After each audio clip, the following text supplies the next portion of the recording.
everything else that we think of as money, dollars, yen, euros, are not money. They're currency. Currency is backed by debt.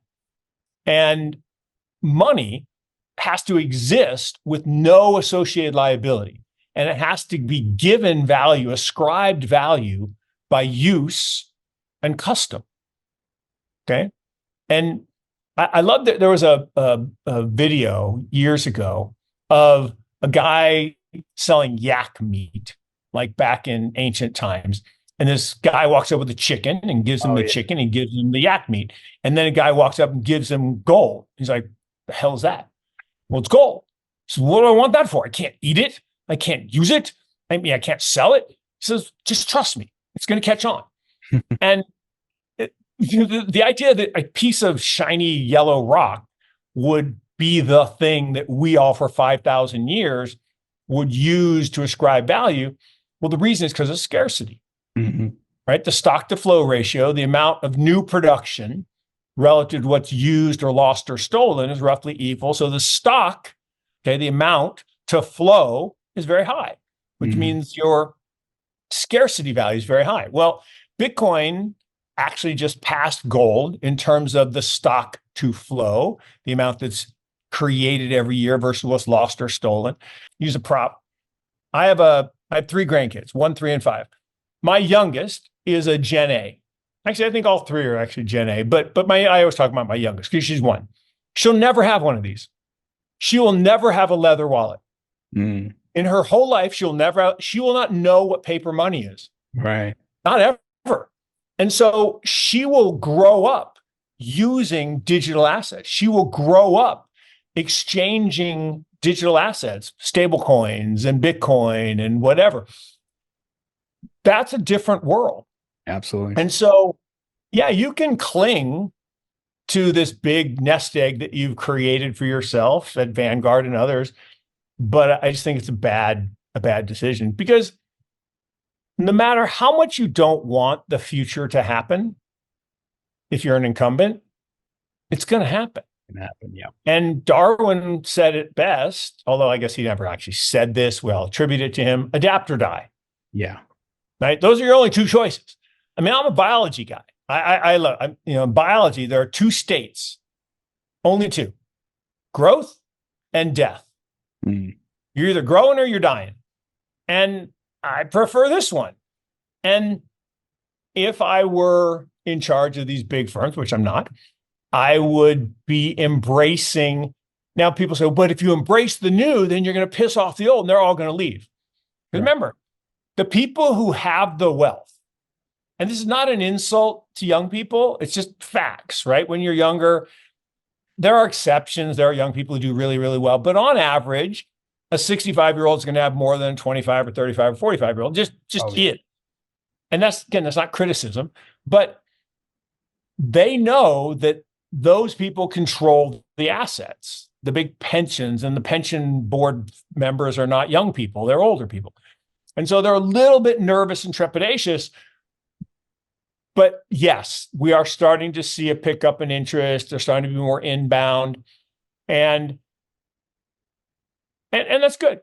And but it's not an overnight thing. This is I didn't do this for 5 months or 5 years. To me, I call it my chapter 3, right? Chapter 1, I spent 20 years working in not-for-profits. And then chapter 2, I spent 20 years doing allocation and building an asset management business. And now for 20 years, I'm 5 years in. For 15 more years, I'll do probably a better shot. Now, Mark, this year, from a macro standpoint, there are talks of the Fed potentially cutting rates. We could see the money printer turned on again, global liquidity return, and all of these things kind of dovetail with the bull market coming back for crypto. Yeah. What are your thoughts? Are you still anticipating rate cuts, or you think this year might? I don't know how you cut rates when you claim that the economy is so great and everything's so wonderful and jobs are so good.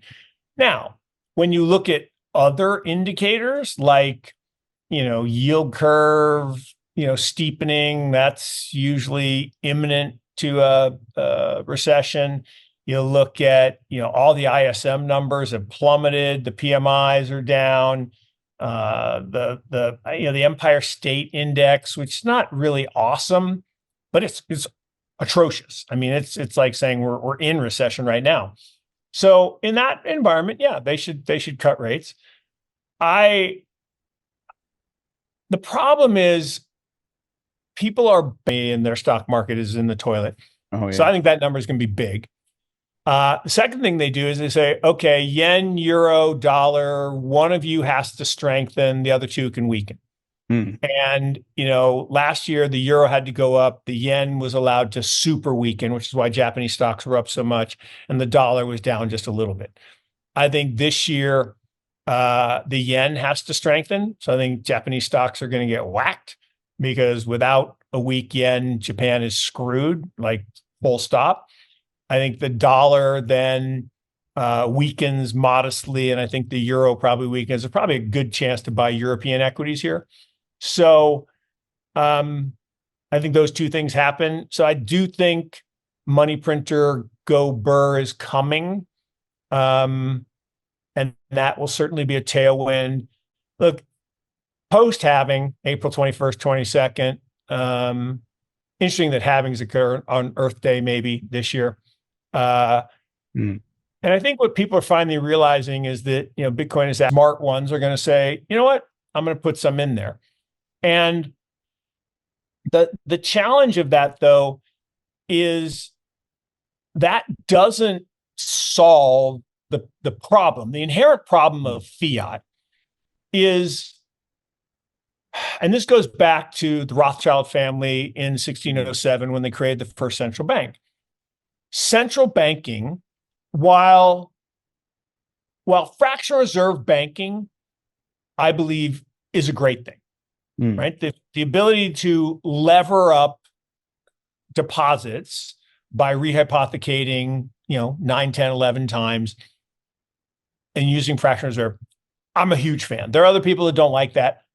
I believe it is why we can do what we're doing right now. Sit in nice warm places, even though it's freezing outside, and talk in real time in HD.